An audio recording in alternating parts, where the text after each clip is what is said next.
The storm had been at the county since noon, and by the time Amabel Rook came over the last rise above Velicott, the whole valley below her was the color of wet slate. She came on foot.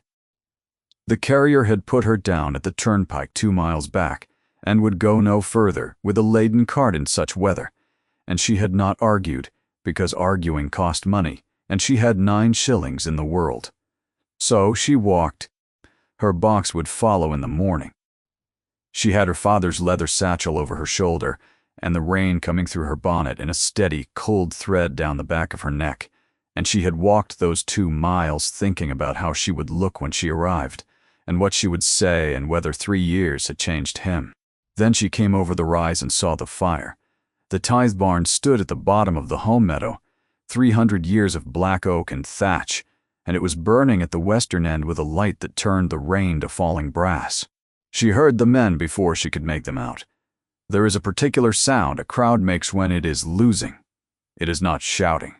It is many voices all going at once, and none of them being answered. Amabel began to run. She came down through the wet meadow with her skirts heavy to the knee and the satchel banging her hip, and the closer she came, the worse it looked. There were 40 men on that ground, and every one of them was doing something useless. A chain of them had formed from the horse pond and were passing buckets hand to hand and throwing water at the eastern wall, which was not yet alight, because the eastern wall was the one they could reach without being burned. 2 more were on the roof with grappling hooks, dragging thatch down into the yard, where it lay and smoked and caught. Somebody had got the cattle out and nobody had got the gate shut, and there were now 9 bullocks loose in the middle of it all, with their eyes rolling white. On the barn steps, above all of it, stood a tall man in a soaked black coat with no hat. He was not shouting either. He stood with a fire on one side of his face, and he watched the thing come apart with a stillness that frightened Amabel more than the noise did, because she knew that stillness. She had known it since she was 6 years old. "Pull it down," he said. He did not raise his voice, and he did not need to. A dozen heads turned. "Get the chains on the western gable and pull it down into the meadow. We will lose the barn. We will not lose the rickyard behind it. No." The word came out of her before she had decided to say it. She was still 20 yards off, and soaked through, and unrecognizable in the dark with her bonnet gone shapeless, and 40 men turned and looked at a small drenched woman coming out of the rain with her hand up. "Do not touch the gable." She was already going past them. "Where is Cobb, Mr. Cobb?" "The wheelhouse." "Is the wheelhouse still standing?" The head keeper came out of the crowd with his face black to the eyebrows and did not know her. "The what?" "The wheelhouse." The little stone hut in the alder scrub at the head of the water garden with the iron door. She had reached the steps now. She did not look up at the man standing on them. "There is a leat under this meadow. It runs from the upper pond, under the barn floor, and out to the fish stews. It was built to feed the water garden, and it has a gate at either end. If you open the upper gate, you will bring the whole upper pond down this hill and through that barn in 4 minutes. "There is no leat," said Cobb. "There is a leat," said Amabel Rook, "because my father put it there." And then she was gone past him, running for the alders. The wheelhouse door had not been opened in 9 years, and it fought her. She got her shoulder into it twice, and it gave on the third with a shriek that took a strip of skin off her hand, and inside it was black and stank of cold iron and rot, and she did not need light. She had played in that hut when she was 7. She knew where the wheel was, and she knew that the pin that held it was a plain iron cross pin that her father had cut himself, and she knew, because he had told her 100 times with his hand over hers on the spokes, that the wheel went hard for the first half turn and then went easy, and that a child could do it if a child was patient. She was not a child. She was 23, and her hands were bleeding, and she was patient. The wheel went hard. Then it went easy. Under the meadow, something very old woke up and began to move. The men in the yard felt it in their boots before they heard it, a low traveling shudder, and then the ground at the western end of the tithe barn opened a long white mouth, and the upper pond came out of it, 9 years of held water going where it had been built to go. Straight beneath the burning floor and out through the sluice arch on the far side in a great brown rope, steam went up 200 feet. The fire made a sound like a struck animal and went out from the bottom. Nobody said anything at all for a moment. Amabel came back down out of the alders into the ruined light with her sleeve torn and her hand wrapped in it and her hair down her back like a drowned thing, and 40 men who had spent an hour losing to a fire stood in the wet. The Duke of Ravensmere came down off the steps. He stopped a little way from her. The rain had flattened his hair, and there was soot along his jaw, and he was looking at her the way a man looks at a word in a language he used to speak. "Amabel," he said. "Hallam, you were not to come until Thursday." "The carrier came Tuesday," she said. "I did not think you would mind." Somewhere behind them, a beam went down inside the barn with a soft, wet crash, and neither of them turned to look at it. And that, she thought afterwards, was the whole of the next 3 months in one moment, if she had only known how to read it. He said, "Your hand is bleeding. Yes, go up to the house." And that was all. He turned and began giving orders about the bullocks in a voice she had heard him use to grooms, and Amabel Rook, who had lived at Vellicott from the age of 6, who had called that man cousin at 8 and brother at 12 and family every year since, stood in the meadow in the rain and understood that she had just been dismissed from a place she had spent 3 years walking back to the house, took her in as though she had never gone. That was the worst of it in a way. Mrs. Loveday came out of the kitchen passage with her arms already open and wept on her, and the little maid Hesper, who had been a scullery child when Amabel left and was now nearly grown, brought hot water up 3 flights without being asked and stayed to unpin her hair. Dunstan, the butler, who had never in his life shown a feeling he could avoid showing, said, "Miss Rook," and then had to stand for a moment, looking at the window before he could say anything else. They put her in the yellow room. She noticed it and said nothing. She had always had the little chamber at the end of the schoolroom passage, the one with the crooked casement. From the year she came to Vellicott, a small, silent orphan, with a satchel until the year she went away.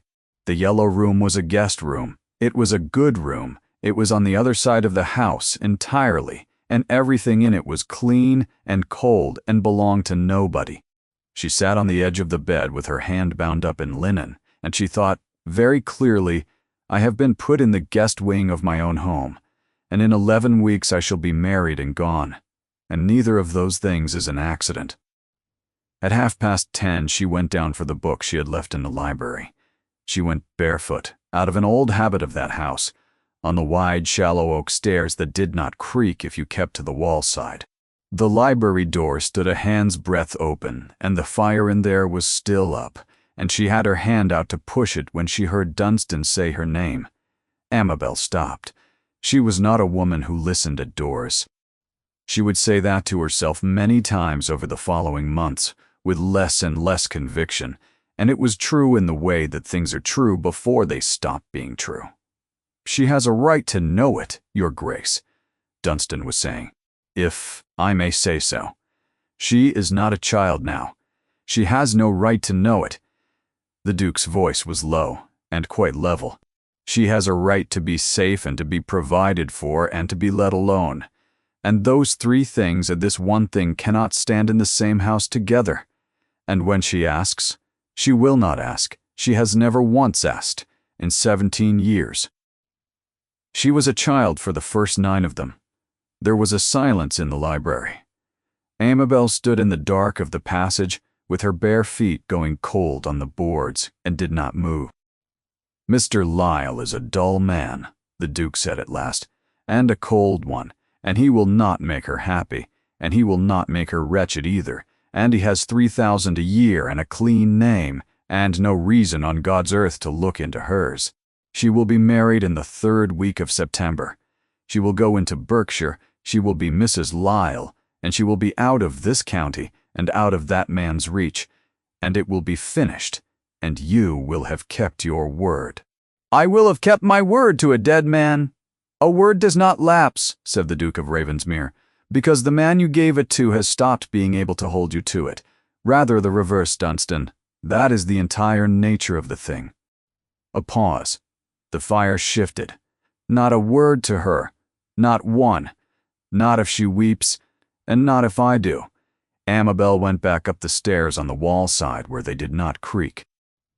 She lay a long time in the cold, clean guest bed with her bandaged hand on top of the counterpane, and she did not weep, because she had learned at 6 years old that weeping is a thing you do afterwards when you have worked out what has happened, and she had not worked out what had happened. She had only 3 pieces of it, that there was something. That it concerned her. That he had sworn to a dying man to keep it from her, and had kept it for 17 years, and would keep it for 11 weeks more, and then let her go into Berkshire with it. And one other thing, which she turned over last in the dark, and could make nothing of at all. That man's reach. Which man? In the morning the rain had stopped, and Amabel went out into the house she had grown up in, and began, without any particular intention, to count what was missing. She would not have called it that. She was walking off a bad night and a bandaged hand, and the strangeness of being back. But she had been raised in that house by a father who measured things, and she had a habit of the eye she could not have put down if she tried. The long gallery had 5 paintings on the north wall, and had always had 7. The 2 gaps had been closed up neatly. The remaining frames shifted along and rehung, which is a thing nobody does in an afternoon, and nobody does at all unless they mean the gaps not to be noticed. The blue drawing room was shut and sheeted. So was the music room.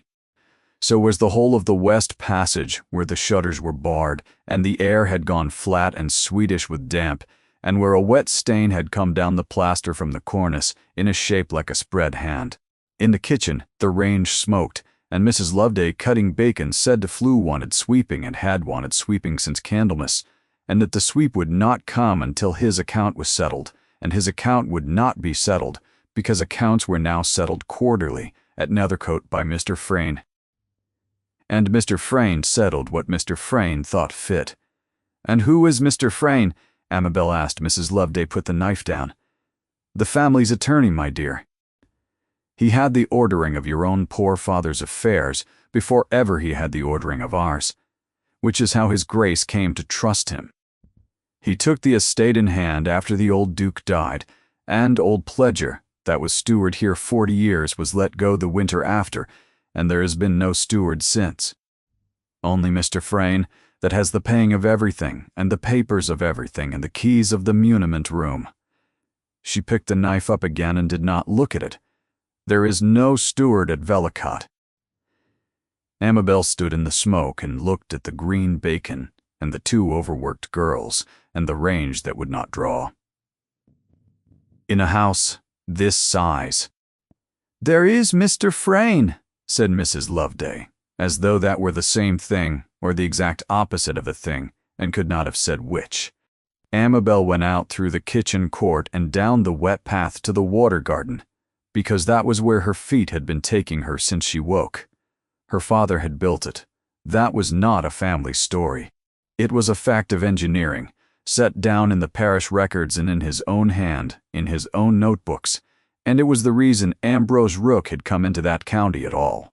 He had cut the leats and set the sluices and taught the pond to fall in 7 steps down the hill, through stonework he had drawn himself, and it had been the finest small water garden in the west of England, and he had died before he finished the last basin. It was gone. Not destroyed. Worse, left. The channels had silted and the alders had seated themselves in the stonework and split it, and the 7 steps had gone to a green, stagnant stair with the water finding its own way round. The outside the way water does when nobody makes it behave. The upper pond was low. It was low because she had emptied it into a burning barn the night before, and standing there in the morning light, she understood that she had been able to do that only because not one living soul at Vellicott had known there was anything under that meadow to open. 9 years. They had let it go for 9 years. She went back up to the house by the schoolroom stair, and she went to the end of the passage to the little chamber with the crooked casement out of pure habit, and stood in the doorway. The room was empty, not stripped, emptied. The bed was there, and the washstand was there, and every single thing that had been hers was gone. And in the corner where it had stood since she was 6 years old, under the window, there was a clean square in the dust, the size of a small deal chest. Her father's chest, his instruments, his rule, his notebooks, the whole of what she had of him. She found Dunstan on the landing. "Where is my father's chest?" The butler was a man of 60, with a face made for exactly this, and he could not do it. "Miss Rook, Dunstan, where is it?" "Mr. Frayne had it taken to the muniment room," he said, "the spring after you went away." And then, because he had served that family for 40 years and it was costing him something, on his Grace's order, miss. The dower house stood at the north edge of the park behind a hedge of clipped yew, and Amabel had been sent to it once a week from the age of 6 to be looked at by the only person at Vellicott who had ever looked at her properly. Lady Thomasin Ashcombe was the late Duke's elder sister. She was 79. She had buried a husband, 2 sons and a brother, and she had lived in the dower house for 19 years, with 4 servants, 1 cat, and a growing and unhurried blindness that had taken the corners of the world from her first, and was now working steadily inward. She was in the garden when Amabel came, sitting very upright on a stone bench in the sun with her hands one on top of the other on a stick, facing a bed of stalks she could no longer see and could still, perfectly well, smell. "Do not tell me who it is," she said. "You walk on the outside of your foot. You always did. Come here and stand in the light and let me look at you with the parts of me that still work." Amabel came and stood in the light. The old woman turned her face up. The eyes were pale and clouded over like water with milk stirred into it, and they went over Amabel's face without settling anywhere, and Amabel had the very strong sense of being read the way a page is read. "You have got thin," said Lady Thomasin. 3 years of teaching other people's daughters in the north will do it. You emptied the upper pond into the tithe barn. "Yes, ma'am. Cobb was here at 7 this morning to tell me so. He is a good man, and he has not been so excited since the year of the flood. He told it to me 4 times. She tapped the stick once on the flags. "You are 23, and you are to be married in September to a gentleman of Berkshire, whom you have met on 11 occasions, and my nephew arranged it, and my nephew is very pleased with himself about it. Sit down. Not there. There, where I can hear which way you are facing." Amabel sat.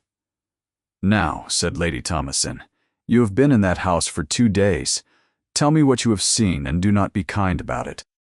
"I am 79, and I have no time left over for kindness. It is a slow, expensive commodity, and I have spent all of mine." And Amabel, who had intended to say that everyone was very well and the house was very much the same, heard herself begin to talk. She talked for a quarter of an hour. She had not known she had so much of it in her. The 2 paintings gone off the north wall of the gallery and the frames shifted along to close the gap. The west passage shut and barred, and the damp stain coming down the plaster in the shape of a hand. The flue that would not draw, and the sweep who would not come. The green bacon. 2 housemaids doing the work of 5. The rents, which Mrs. Loveday had told her at breakfast, had gone up at Lady Day across the whole of Nethercote on a year when the barley had failed, the water garden gone to a green stare, and at the end, carefully, in a voice she kept very flat, the fact that there was no steward at Vellicott and had been none for 8 years, and that a gentleman named Frayne now held the paying of everything, and the papers of everything, and the keys of the muniment room. Lady Thomasin did not move at all while she spoke. When it was finished, the old woman sat for a long moment with her chin lifted, and a bee went over the stalks, and somewhere behind the yew a wood pigeon said the same 4 notes it had been saying since the reign of the last king. "My nephew is not a fool," she said at last. He is a man carrying something, which is a different condition, though from the outside the two wear very much the same coat. He has let one man take the whole weight of this estate, because he cannot bear to pick up any part of it himself. That is his weakness. It is going to prove a costly one, and I have watched it for 8 years, and I have not been able to put my hand on it. Why not, ma'am? Because I am blind, girl, said Lady Thomasin Ashcombe, with the calm of a woman stating a fact of geology. I hold a life interest in the Nethercote farms. It was my mother's portion, and it comes to me until I die. Mr. Frayne is obliged by the settlement to render me an account of it 4 times a year, and 4 times a year he sends a clerk out here, with a fair engrossed statement in a good clear hand, and the clerk reads it to me aloud, and I say thank you, and he takes it away again. She let that sit. He reads it to me, she said. Do you understand what I am telling you? For 8 years, the only account of my own property that I have been permitted has been a paper read aloud by the man who wrote it, in his own voice, at his own pace, choosing his own moment to turn the page. Amabel sat very still on the warm stone. I have asked for a reader before, Lady Thomasin went on, twice. Both times Mr. Frayne was so very good as to recommend one, and both times the young person was excellent, and neither of them lasted the winter, and I never found out which of those 2 facts caused the other. The clouded eyes came round. You were taught by your father to read a survey and cast a column of figures before you were 10 years old. I know it because I was in the room.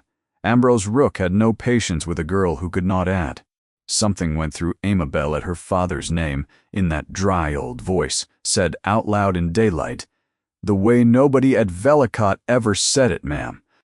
You will come to me on Tuesdays and Fridays, said Lady Thomasin, and you will read to me. That is a perfectly ordinary employment for a young woman in your position, and no one on this earth can make anything else of it. You will read me my accounts, and the quarter-day statements, and any paper touching my life interest that I choose to call for, and by the settlement of 1804, I am entitled to call for the originals, which is a thing I have not troubled to do in 19 years, because there was no use in a blind woman calling for a paper she could not see. The stick came down once on the flags. There is a use in it now. Your Grace's aunt, Amabel said carefully, I am to be married in 11 weeks. Yes, said Lady Thomasin. You are. Are you glad of it? The question went in under Amabel's guard so quickly that she had no answer ready, and the silence she left was long enough to be an answer, and both of them heard it. I am very fortunate, she said at last. That is what a woman says when she is not glad, and knows she ought to be, and is too well brought up to say so. The old woman's hands folded again on the stick. 11 weeks is a long while, girl. A great deal can be got through in 11 weeks if a person is quick and does not sleep much. I was married in 11 weeks once, and I regretted it for 30 years. So, you may take my word on the arithmetic. Amabel laughed before she could help it, and it was the first time she had laughed since the turnpike. Come Tuesday, said Lady Thomasin.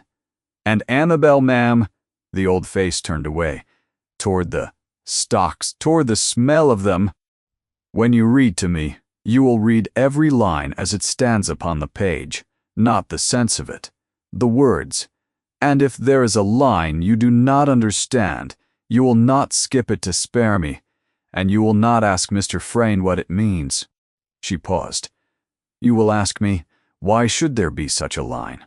Because there was one once, said Lady Thomasin Ashcombe, in the year your father died, and I have had 8 years to wonder whether I heard it correctly, and no way on God's earth to go back and look. We will take a very short break here. If you do not wish to miss new stories, please subscribe to the channel.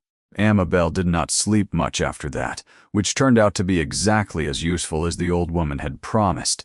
She began with the flu, because it was the smallest thing, and the smallest thing is always where you begin.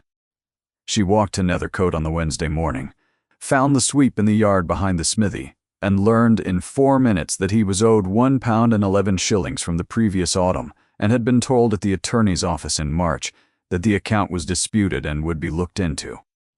She asked what there was to dispute. He said he had swept 14 flues and been paid for 6. She came back and swept nothing herself. Of course, what she did was open a small ruled book she had bought for 4pence and write the sweep's name at the top of a page, and under it the 14 flues and the 6 payments and the date.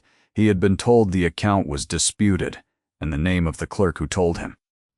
Then she walked to the butcher and did the same. Then the wheelwright. Then the woman at Combe Farm, who had been supplying the house with butter for 19 years, and had since Christmas been paid at a rate a penny under the price she was charging every other house in the parish, and had not complained, because Mr. Frayne had explained to her very pleasantly that the estate was in difficulties and the family had been good to her. The estate was not in difficulties. Amabel did not know that yet. She only had the beginnings of a shape. The house noticed her before she noticed it noticing. It began with Mrs. Loveday, who came up on the Thursday and said, without preamble, that the sweep was in the kitchen court with his brushes and had been paid out of Miss Rook's own reticule. And what was Miss Rook thinking of? And here it was back again, and Mrs. Loveday would not be spoken to on the subject. The range drew by Friday. On Saturday, the kitchen produced a dinner that made Dunstan stand still in the passage with the dishes going past him. It went on from there in the way of houses, sideways, and all at once. Hesper began bringing her the things that were breaking. Cobb began touching his hat to her, and then, a week later, waiting at the corner of the stable arch of a morning to ask her something, and pretending he had happened to be there. The undergardener asked her what to do about the alders in the water garden stonework, and she went down and showed him where the roots had got into the joints and how to take them out without bringing the wall with them, and he told the whole servants' hall that Miss Rook had gone into the mud to her shins in her second-best gown, which did her more good below stairs than any amount of gentility would have done, and they began to come to her with the things they had been carrying uselessly to a shut door. That was the part that undid her. Dunstan came to her about the west passage roof. Mrs. Loveday came to her about the laundry maid's mother. The keeper's boy came to her because nobody else would listen. Not one of them called her anything but Miss Rook. Not one of them had any reason to obey her.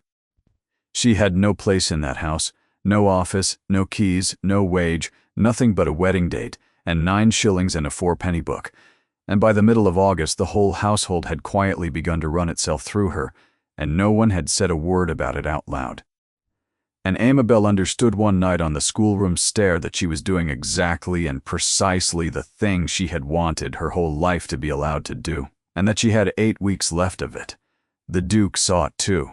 He said nothing. He was a great deal away that summer at the assizes and at the bench and in the North Wood, and when he was at home, he was in the library with the door shut, and Amabel had the sense of a man arranging his own absence with some care. But she came round the corner of the kitchen court one evening, with a basket of pears on her hip, and found him standing in the arch, watching Cobb and the undergardener take a cartload of alder root away from the water garden, and he did not hear her. She saw his face before he knew he was observed. There was nothing in it that she could put a name to, grief perhaps, or the memory of a man who had cut those channels, or the first movement of something that had been shut up so long it had forgotten how to open. He looked at the clearing stonework the way a man looks at a letter he has been carrying unopened for years. Then he heard the basket, and his face closed like a hand. "You are doing a great deal about the place," he said. "I am doing very little, your grace. Do not, your grace me. You have never done it in your life, and it does not suit either of us." He looked away at the alders. "You will be in Berkshire in 8 weeks. There will be nothing of this there. It is a small, neat, modern house on good gravel, and everything in it works." "Yes," said Amabel. "I have taken some trouble about that." "I know you have." He stood a moment longer. Whatever he had come out to say, he did not say it. He said, "Do not let Cobb take the wall down with the roots, and went in, and Amabel stood in the arch with the pears and thought, with a clarity that frightened her, "There is a good man in there being buried alive, and he is holding the spade himself." She told herself it was not her affair. She was to be married in 8 weeks. She very nearly believed it. Tuesdays and Fridays, she read to Lady Thomason, and for the first month there was nothing in it at all. The quarter statements were dull and clear, and entirely regular. Rents received at Nethercote, repairs allowed, tithe, land tax, the modest steady income of a modest steady life interest, every column casting true. Amabel read every line as it stood on the page, as she had been told, and the old woman sat with her chin up and her clouded eyes on nothing, and said, "Thank you," and that was all. It was the 7th reading, on a wet Friday at the end of August, that the floor went out from under her. It was not in the statement. It was in the bundle behind it. Lady Thomason had called for the originals of the Michaelmas repairs, and Frane's office had sent out, with a clerk's covering note of some stiffness, a canvas wallet of papers that had plainly not been opened in some years, and among them, folded in with a schedule of barn repairs at Coombe, was a sheet that did not belong there at all. Amabel unfolded it and began to read it aloud before she understood what she was reading, which was how it came to be read aloud at all. It was an abstract, a short one in a clerk's hand, of the trusts of an indenture, dated the 14th of June in the year 1809, and it ran to a dozen lines, and the 4th of those lines contained the words the fund now standing in the name of the said Amabel Rook, spinster and infant. Her voice stopped. The rain went on at the window.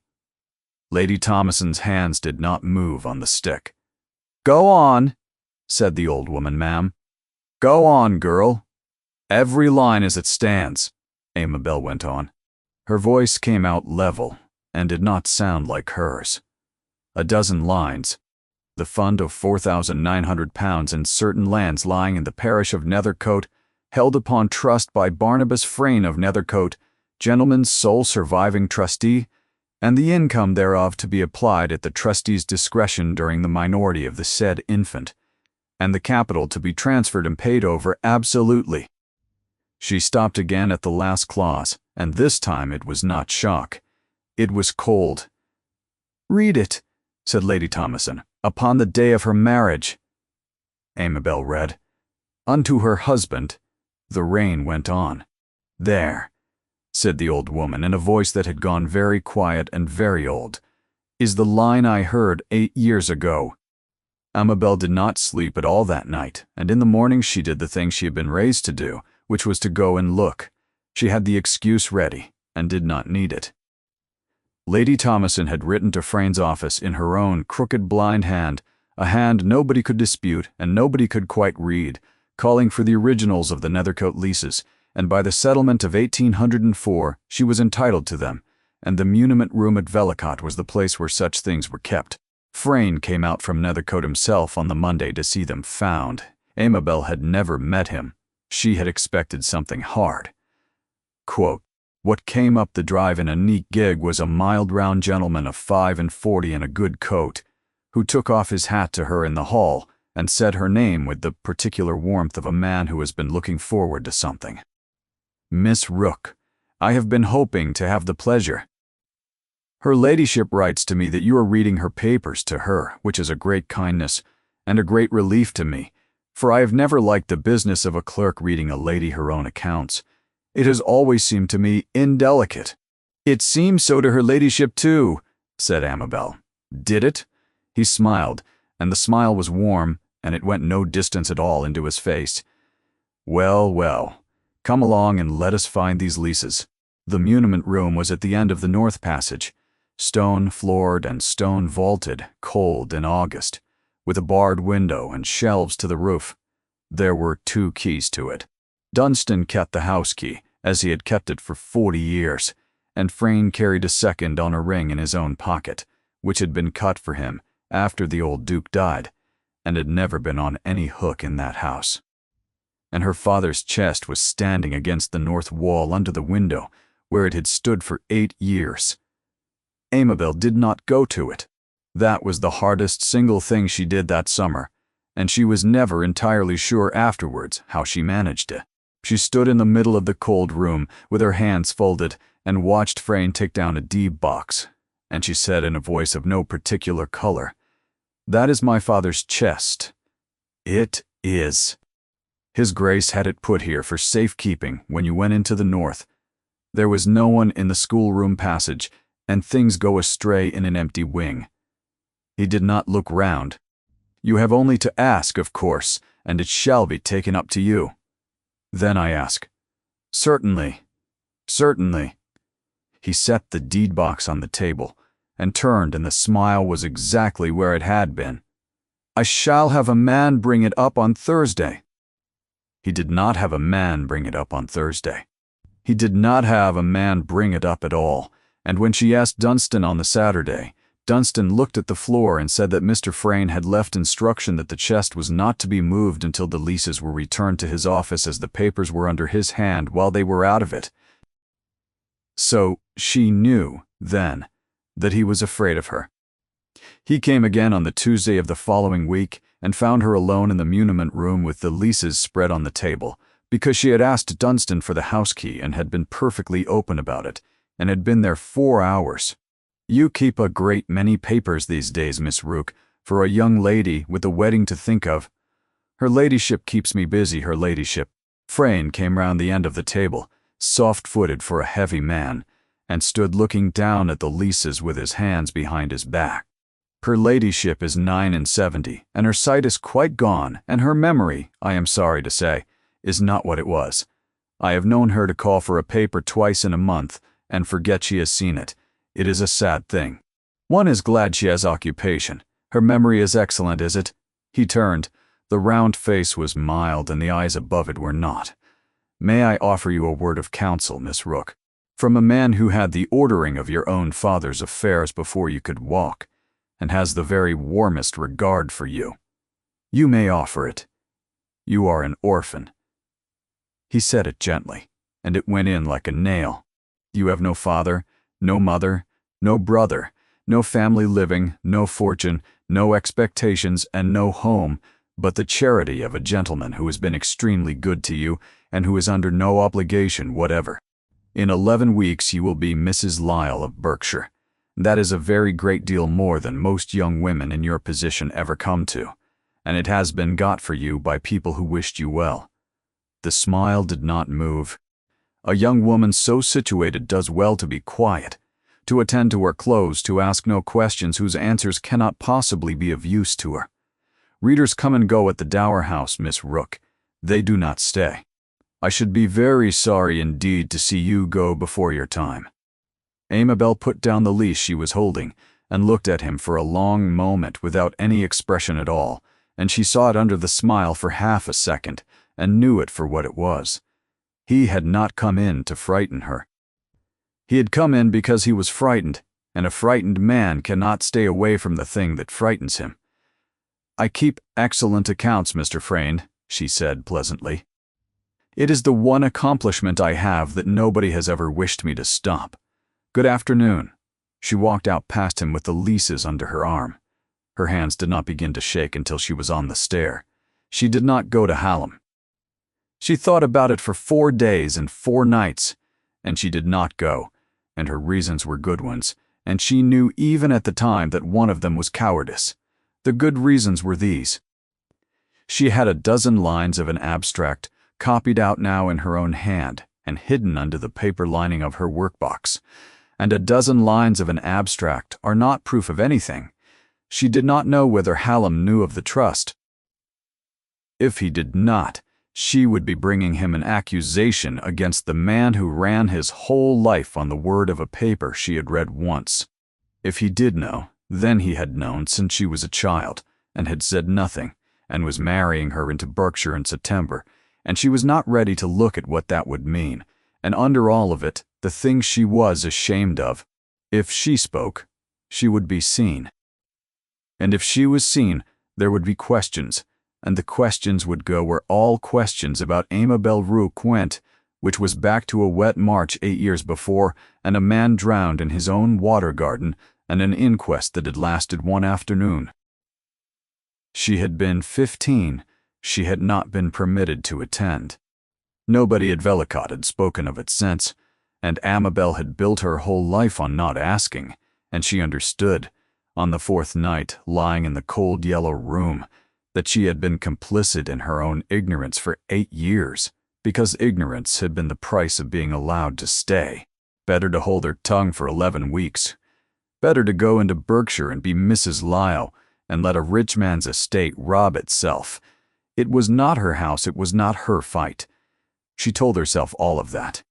And then, on the 5th morning, she walked out to Coombe Farm with a basket of jelly for Lady Thomason, and the whole thing came apart. The woman at Coombe was named Bridwell. Altum? She was 71, and she had been sending butter up to Velicott since before Amabel was born, and she took the basket at the door with both hands and would not let Amabel go without seeing the parlor. The parlor had a bucket in the middle of it. "It is only when the wind is easterly," said Mrs. Bridwell comfortably. "It has been a 12-month or more. I did ask, my dear. Mr. Frayne says the estate is very hard pressed just now, and repairs must wait their turn. And I would not press it, for his grace has had a deal of trouble, and he was always a good young man, and he lost his father cruel sudden. Our rent went up at Lady Day. It did. Mr. Frayne says the master needs it." The old woman folded her swollen hands entirely without complaint, entirely without irony. "So I do not grudge it.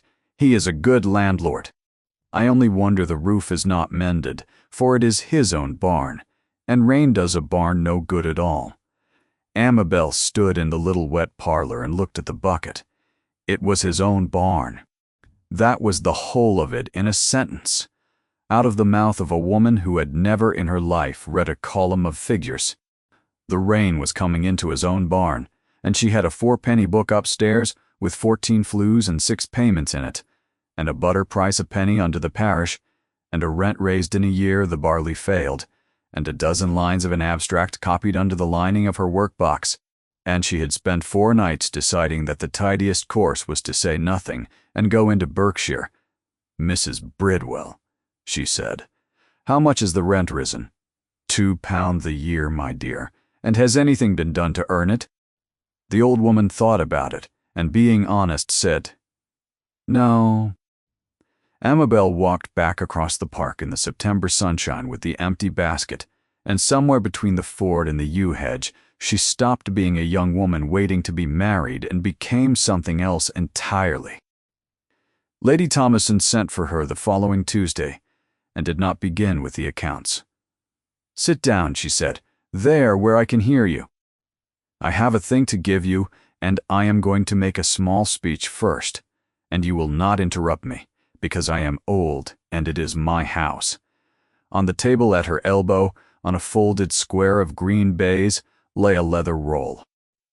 Amabel knew it before it was opened. She knew the shape of it, and the particular smell of the leather, and the way the ties had been knotted by a left-handed man. "Your father's rule," said Lady Thomason, "and his rods, and his level, and his field books. 9 of them. 8 years in that stone room in the dark, and I'm told the chest is still there, and I have not been able to get at the chest. But I got this. Ma'am, how? I am 79, and I have my methods, and one of them is that Mr. Frayne's clerk has a mother at Nethercote who has been sending me eggs for 20 years. The clouded eyes came up. "Do not ask me again. Open it." Amabel untied the roll with hands that were not quite steady, and it fell open on the table, and there it was.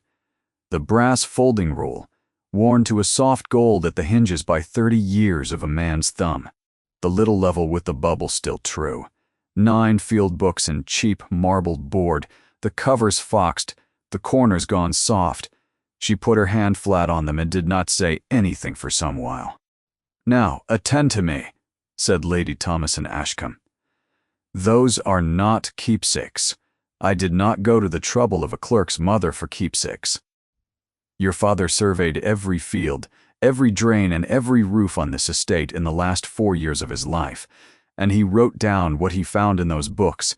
He wrote it down in figures, and figures do not forget, and figures do not grieve, and figures cannot be told they are mistaken by a man in a good coat. The stick came down once. There is not a repair charged in Mr. Frane's accounts these 8 years that cannot be measured against what your father set down. You've been keeping a 4-penny book.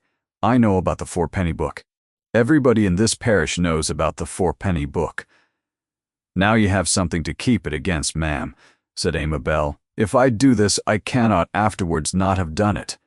No, said the old woman, you cannot. That is what doing a thing means. She reached out and found Amabel's wrist by touch and closed her old knotted hand round it hard. Carry that rule on you, she said, in your pocket every day, where you can put your hand on it. And when the day comes that somebody tries to take it off you, and somebody will, girl, somebody always does, you hold on. Do you hear me? You hold on. Amabel carried it from that afternoon. She had not expected it to change anything. And it changed everything. There is a difference between a young woman walking about an estate asking questions and a young woman walking about an estate with a surveyor's rule in her pocket, and the difference was visible within a week because she stopped asking and started measuring. She measured the west passage roof and found 410 square feet of lead, and found it charged in the accounts at 600.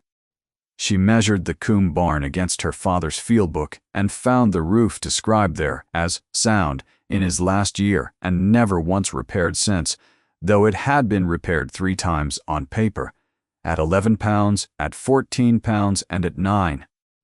She went down the 7 steps of the water garden with the level and found what she already knew, which was that her father had left it true to 1/4 of an inch, and that nothing had been done to it in 9 years but neglect. And the house heard her coming. That was the strange part.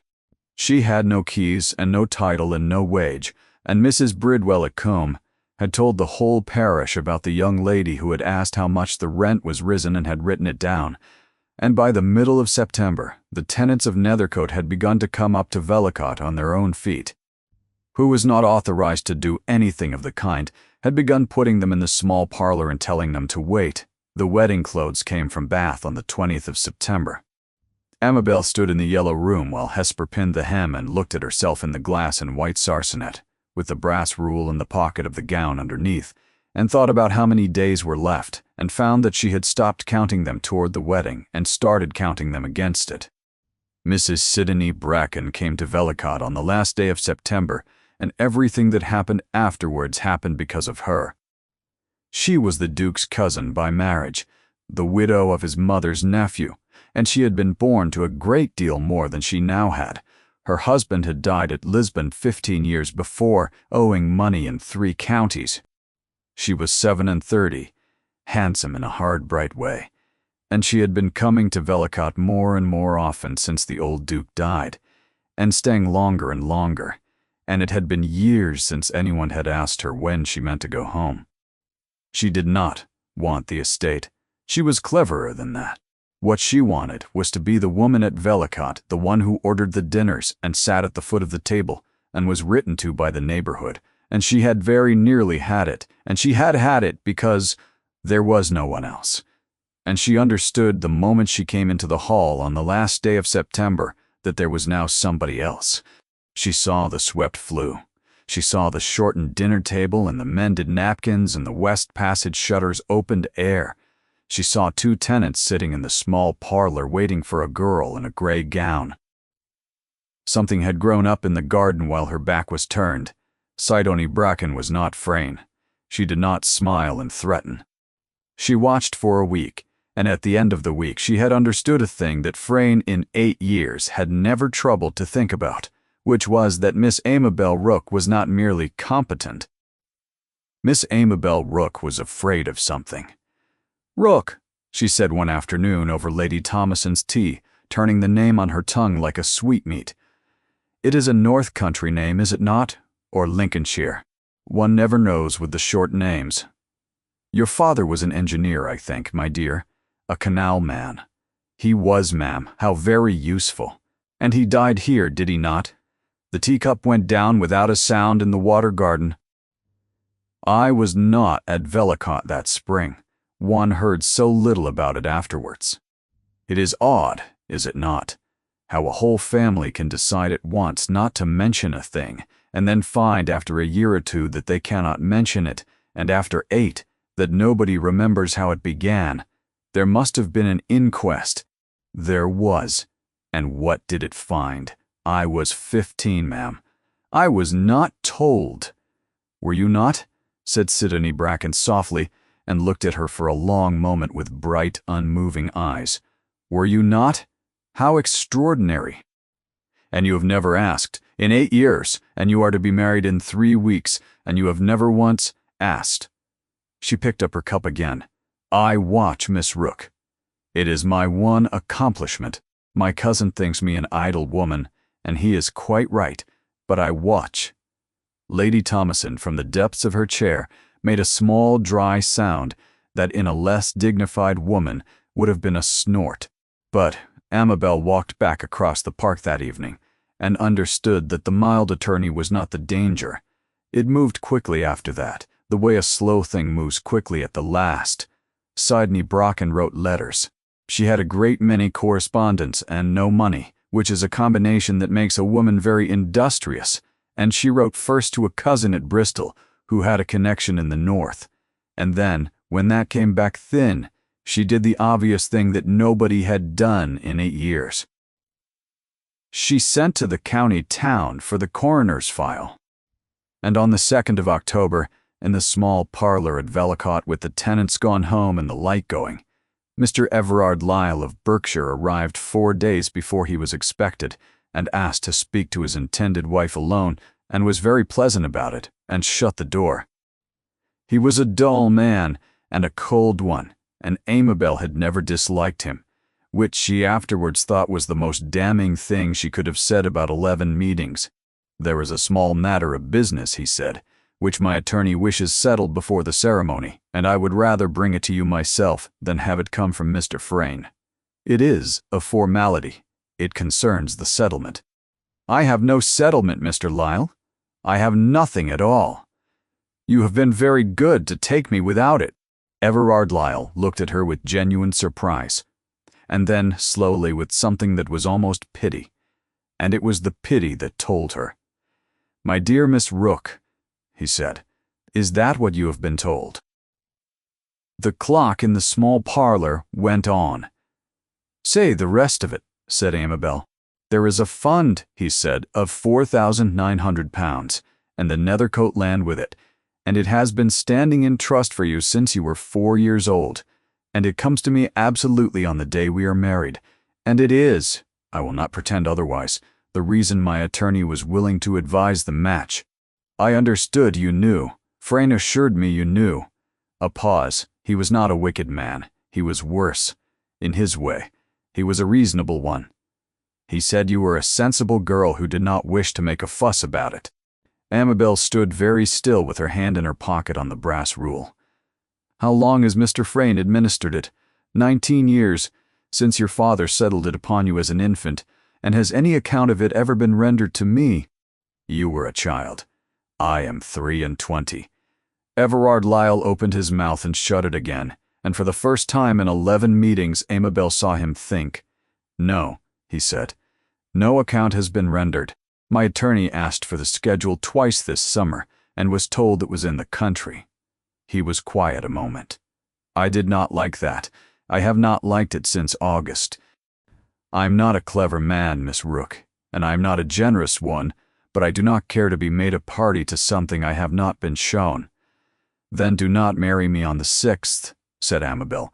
Miss Rook, postpone it 3 weeks, on any pretext you like, and I will bear the blame of it in the county, and you may say what you please of me. She heard her own voice come out steady and hard, and did not recognize it. If that fund is whole, you shall have it, and I will marry you, and never say another word. If it is not whole, you will thank me on your knees for the rest of your life that you did not sign for it. Everard Lyle looked at her for a long moment. You should have been a man of business, he said. It is a great waste.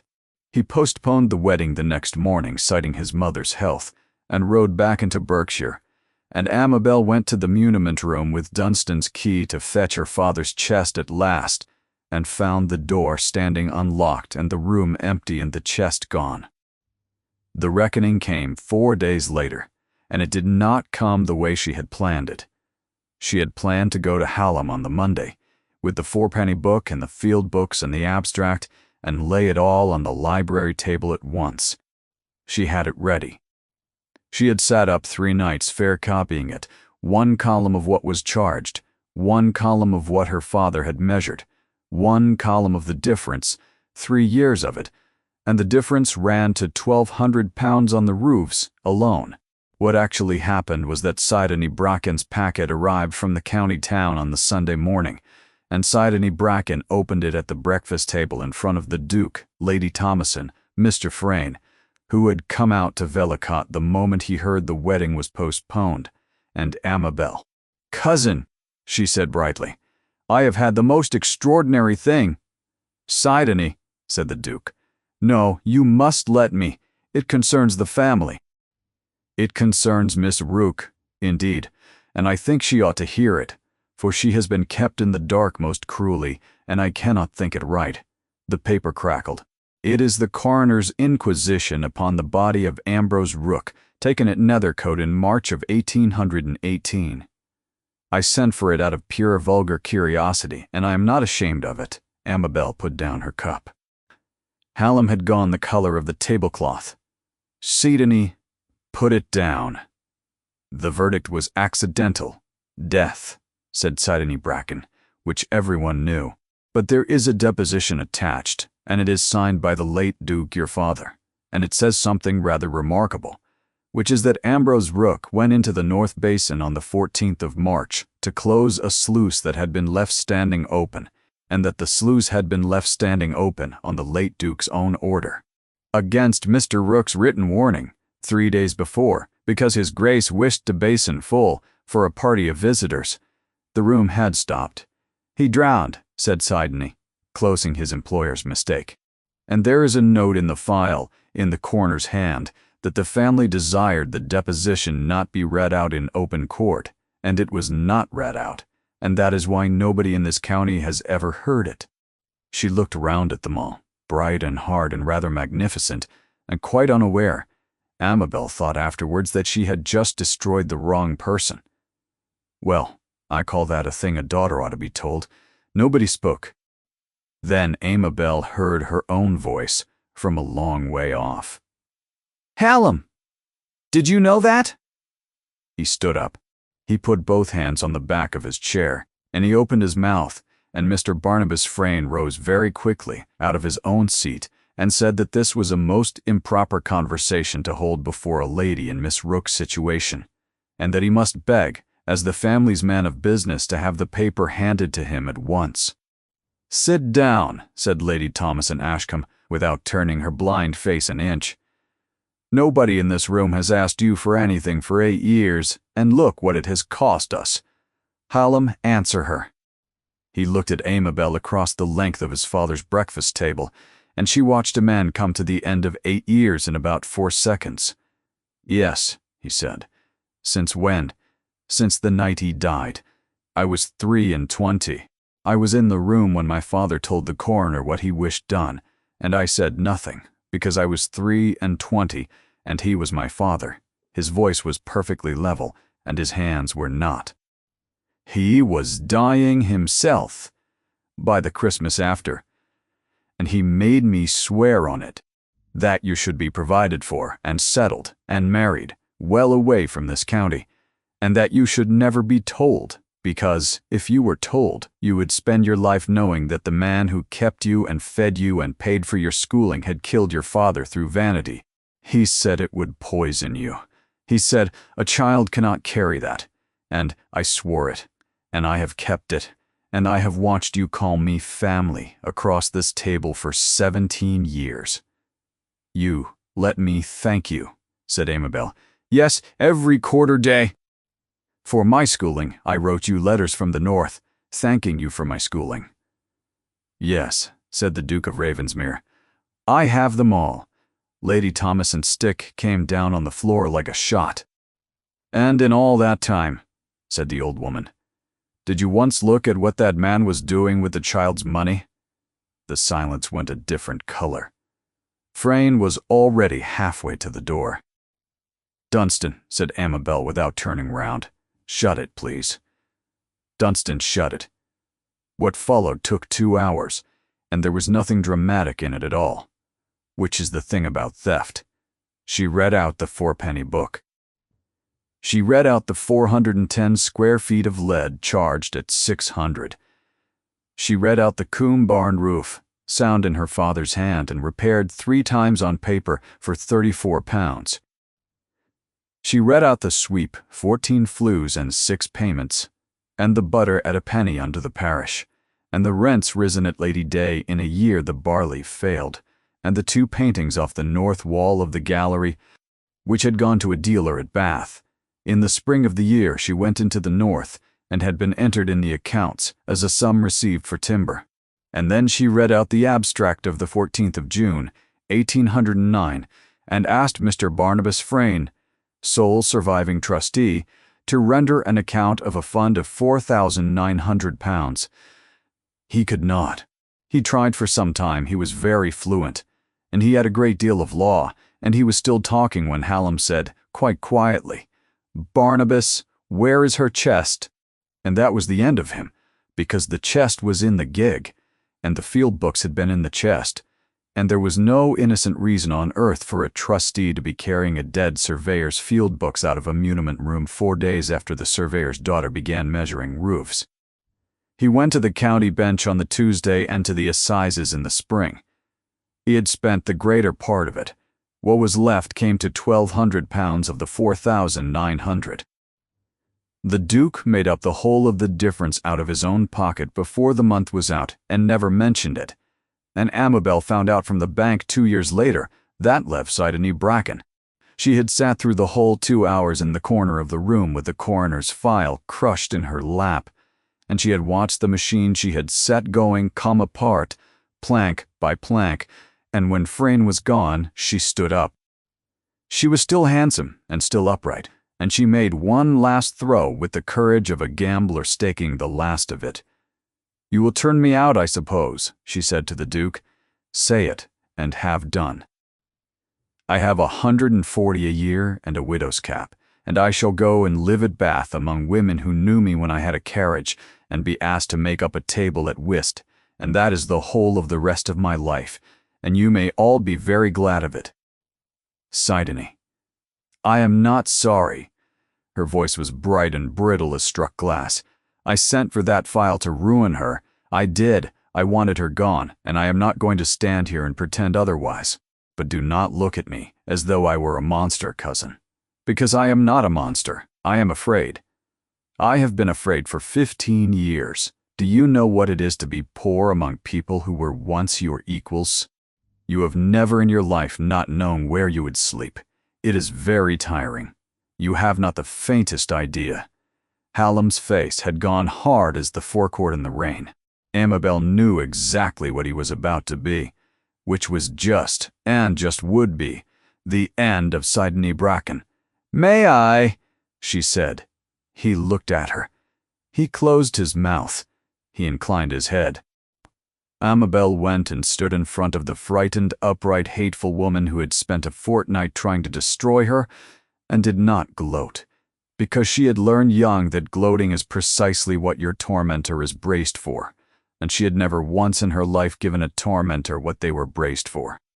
"You sent for that file to ruin me," she said quietly, "and instead you told me the truth about my father, which 4 people in this room have been keeping from me since I was 15. I do not think you meant to do me a kindness, but it is the only kindness anybody has done me in this house in 8 years, and I am not going to punish you for it merely because you did it by accident." Sidonie stared at her. "There is a house at the park gate," said Amabel. "It is empty, and it is sound, and a woman might live in it decently on 140 a year and be neither served nor serving, if his grace is willing." She held the bright, terrified eyes. You would owe it to no one, and least of all to me. I should like that understood. Why? Said Sidonie Bracken. It was not a graceful question. It was torn out of her. Because I know what it is to be tired in that particular way, said Amabel, and because a house that has just put out one thief should not celebrate by making a beggar. Good evening, Mrs. Bracken.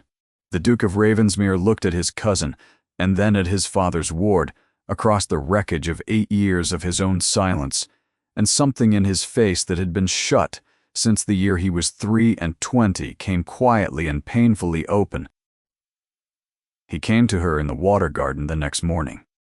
She was at the second basin with the level and the brass rule and her father's 4th field book open on the coping, taking the fall of the steps, because there was a great deal of work to do, and it was easier to do work than to sit indoors and feel things. I have been trying since last night, he said, to think of a way to say this that does not sound like a man asking to be forgiven for his own convenience. Do not say it then. Say the other thing. Which other thing? The one you have not said. There is one.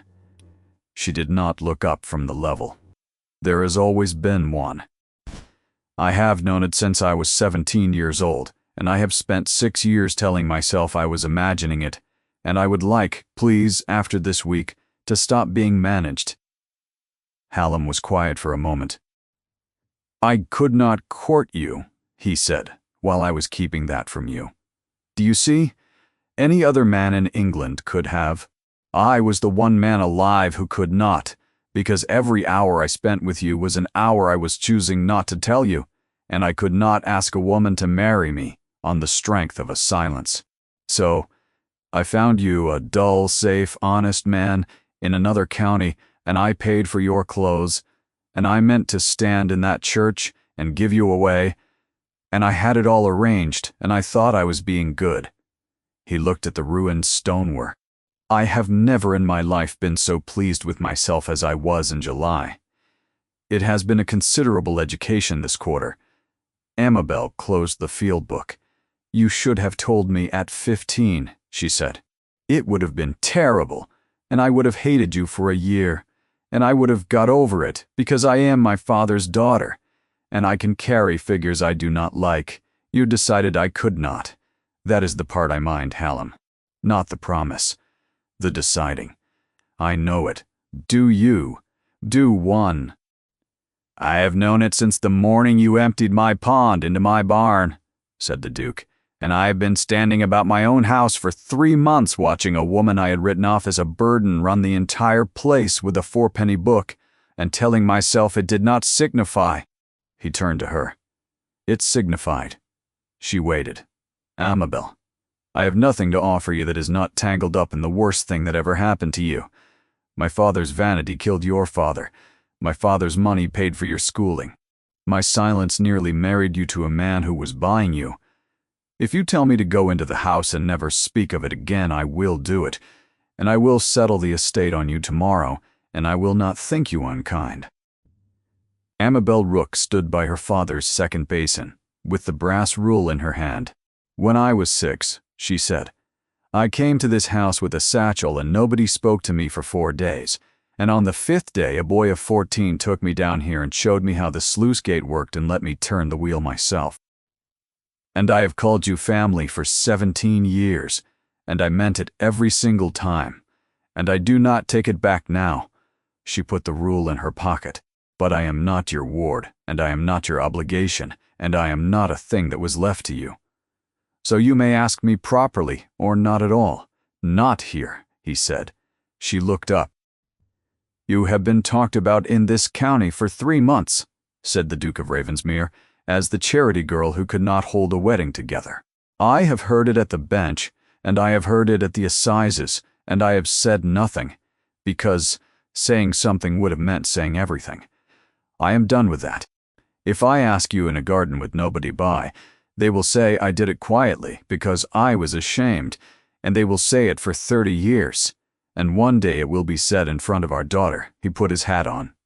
Come to the Michaelmas audit. The Michaelmas audit at Vellacott had been held in the Long Gallery every year since the reign of the 2nd George, and every tenant on the estate came to it, And so, by long custom and pure appetite, did every family in the district who could contrive an excuse. There had not been a proper one for 8 years. Frayne had held them in the estate office at Nethercote, 3 at a time by appointment. Amabel opened the long gallery. She had the Holland covers struck and the shutters folded back, and 8 years of dust went out in pails.